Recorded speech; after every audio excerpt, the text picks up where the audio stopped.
Hello guys, so we're back with another video और उसमें हम डिस्कस करेंगे एक ऐसे disability and domestic citizenship, voice, gender and the making of the subject, written by Veena Das and Renu Adlakha. Basically हम इस पूरे ऐसे को समझने का ट्राई करेंगे शॉर्ट पॉइंट्स और कुछ केसेस की हेल्प से जो इस ऐसे में ही दिए गए हैं। You can take screenshots of the slides और either you can also write them down. So let us begin without any delay, but do not forget to subscribe before we start. So basically, ऐसे start होता है बायोसोशलिटी emergence के साथ। ये एक ऐसा concept है जो बताता है, ये जो बेसिकली बायोसोशलिटी का जो कॉन्सेप्ट है ना, ये पॉल रैबिनो ने स्टार्ट किया था। ये इन्होंने ही इस टर्म को कॉइन आउट किया था कि बायोसोशलिटी क्या होती है। अच्छा समझते हैं कि एक पर्टिकुलर जगह पे ब्लाइंड पीपल रहते हैं, अलग अलग जगह, अलग अलग घरों पे, एक ही पर्टिकुलर एरिया में। अब वो सारे लोग आपस में दोस्त हैं, all the blind people are friends with each other. तो ये क्या हुआ, बायोलॉजिकल कंडीशंस के बेस पे बॉडीली डिजीजेस या डिसेबिलिटीज के कंटेक्स्ट में जो कॉमन था उनमें, उसके हिसाब से उनकी दोस्ती हो गई। तो इसका मतलब होता है जब कम्युनिटीज फॉर्म होती हैं on the basis of disabilities or diseases. Okay, so moving forward to the second point, it is political mobilization. जैसे जैसे बायोटेक्नोलॉजी में एडवांसमेंट्स आ रही है, ये अपडेट होता जा रहा है, वैसे ही वैसे ये जो बायो टेक्नोलॉजी है हमारी, यानी कि एक ऐसा कॉन्सेप्ट जो चांस देता है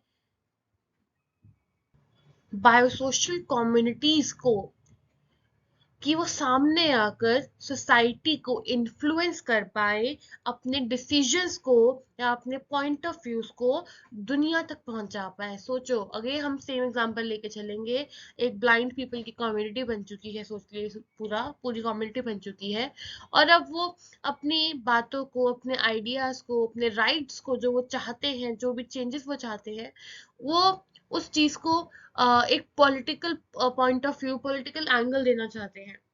तो यही जो है ना हमारा एडवांसमेंट्स है, यही जो हमारी जितने भी एफर्ट्स हैं इस चीज को पॉसिबल करवाने के, कि वो लोग सामने आके अपनी बातों को, अपने डिसीजंस को, डिसेबल्ड इंडिविजुअल्स अपनी आइडियाज को आगे रख सके, उसी बात को बोलते हैं पॉलिटिकल मोबिलाइजेशन।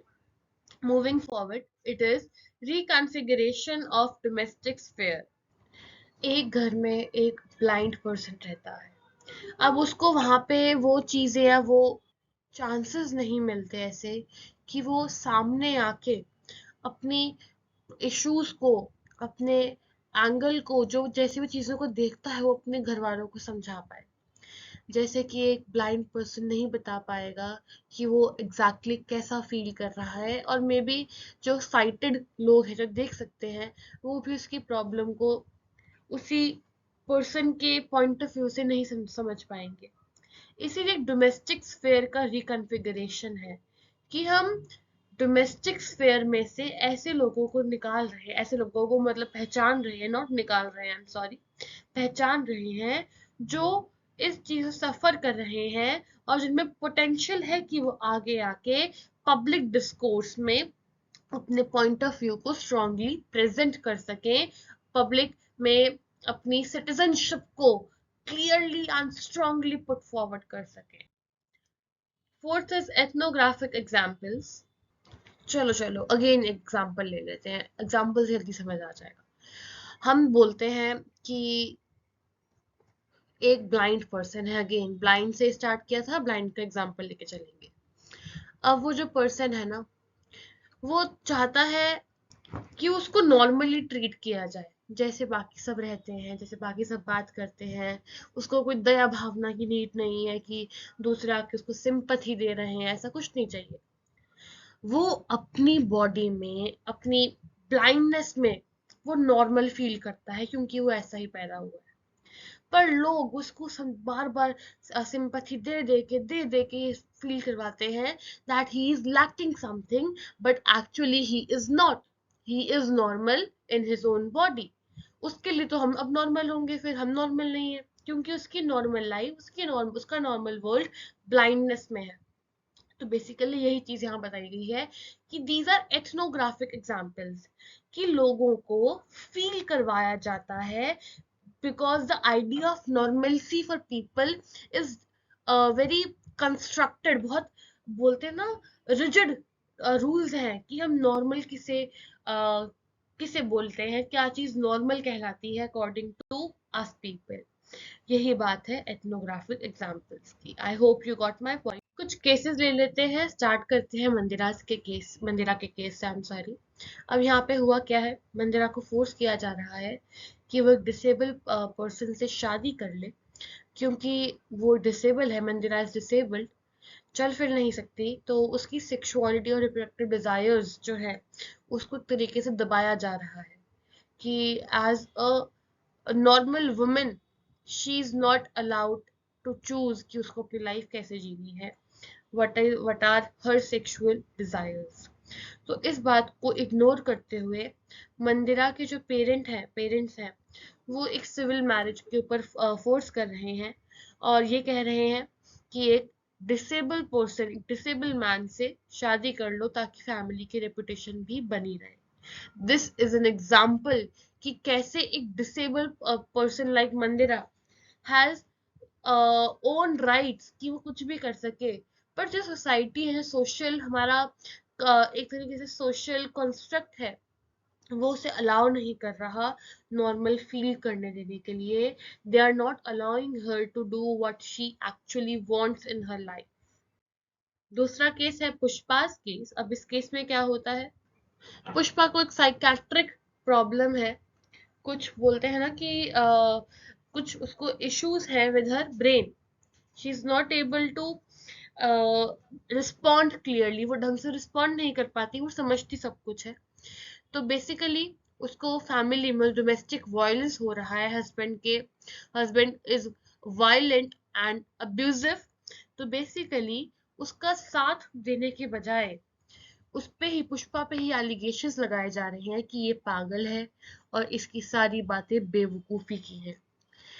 जो हॉस्पिटल में भी वो अपना इलाज करवा रही है, वहां पर भी उसकी जो बातें हैं उसको एक मैडनेस की तरह परसीव किया जा रहा है, रादर देन एक्चुअली उसकी बात को समझा नहीं जा रहा। She is being ignored, and उसको सिर्फ ऐसा ट्रीट किया जा रहा है कि ये पागल है, चिल्ला रही है, इसको एक्सक्लूड कर देना चाहिए, निकाल देना चाहिए और कहीं बंद करके रखना चाहिए।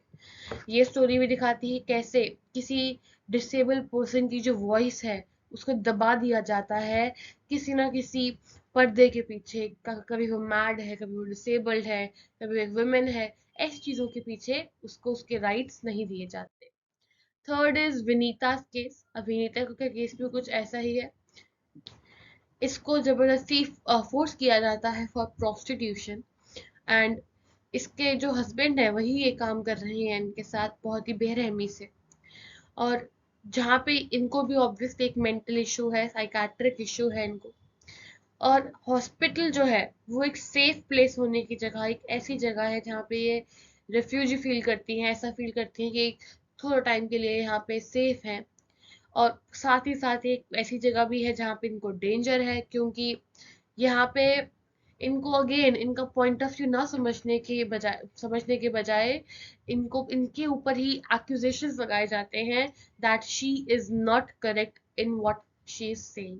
तो बेसिकली दिखाता है कैसे हॉस्पिटल जैसी जगह जहाँ पे ट्रीटमेंट मिलना चाहिए, एक बहुत ही ऐसी फील होनी चाहिए कि हमें बचाया जा रहा है, ऐसी जगह पे एक डिसेबल पर्सन को सोसाइटी के ऐसे रिजिड और बहुत ही ऐसे नॉर्म्स जो बिल्कुल ही झेले नहीं जा सकते, इनको नाम दे दिया जाता है कि the person in front is disabled, is not normal and is wrong in what he और she is saying. So that was the Vinita case. Overall क्या है, हमने क्या पढ़ा है इसमें, डोमेस्टिक सिटीजनशिप जो है हमारी, ये चैलेंज करती है कि ऐसे लोग जो घर पे हैं, अपने डोमेस्टिक स्फीयर में से निकल के आ रहे हैं, जिनको राइट चाहिए इस बात का कि उनको प्रॉपर इंक्लूजन मिले सोसाइटी में, कि उनको कंसिडर किया जाए एज नॉर्मल पीपल, ऐसे लोग अपना अपना प्रॉपरली प्रेजेंट कर सके। फर्स्ट ये है हमारा। दूसरा है, ऐसे ऐसे केस जैसे मंदिरा पुष्पा और विनीता के जो केस हैं, ये दिखाते हैं कि कैसे disability works in exclusion. Disability से ऐसे लोगों को एक्सक्लूड किया जा रहा है, एक अबनॉर्मल निगाह से देखा जा रहा है। ये जो हमारा टेक्स्ट है, ये इस तरीके इस चीज का एक बोलते हैं ना कि एक वॉइस है ये रिप्रेजेंट करने के लिए, कि सिटीजनशिप जो है, ऐसे लोगों का जो राइट्स देने हैं, इन लोगों को इंक्लूड करना है in the domestic and the political sphere, एक रीवैल्यूएशन की नीड है, कि ये जो हमारे राइट्स हैं, जो सोसाइटी है, इसके ऊपर ध्यान दिया जाए, लीगल फ्रेमवर्क्स को बदला जाए, कि इन लोगों को इंक्लूजन मिल सके।